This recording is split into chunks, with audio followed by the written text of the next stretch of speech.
the international desk, a judge orders families separated at the US-Mexico border to be reunited. A top Trump official meets Vladimir Putin ahead of a potential summit between the two leaders.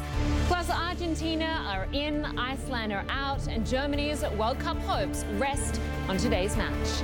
All that and much more coming up right here at the international desk.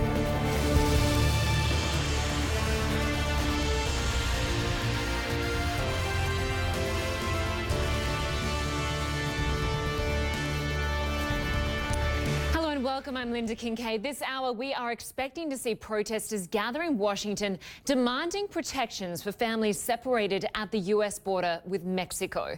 In a few hours, the US will try for a second time in a week to pass immigration legislation, a vote that's largely expected to fail. This is all happening after a judge in California halted most of the separations at the border and set a strict deadline to reunite the families. Well, let's turn to the live wall. Laura Jarrett has been following all of this. And Laura, it has been a week now since Donald Trump signed the executive order to stop this separation policy. But only 6 of more than 2,000 children have been reunited with their families. What does this decision by a federal judge mean?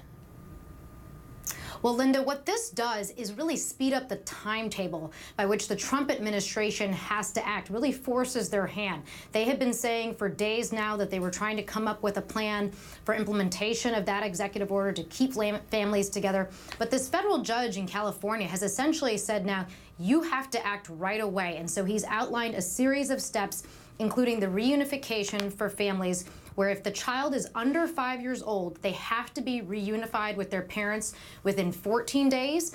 And if the child is over 5 years old, they have to be reunified with their parents within 30 days. And all children need to get to talk to their parents by phone within 10 days. So obviously, he's trying to tailor it to the situation here with families being separated at the border. As you mentioned, over 2,000 children, at least that we know of, still separated. And the judge used some pretty harsh language in talking about the Trump administration with their rollout plan on this, calling it chaotic, basically saying you can keep track of property, but you can't keep track of these children, saying this is really a problem of their own making, Lynda. And of course, Laura, the Supreme Court upheld Donald Trump's travel ban.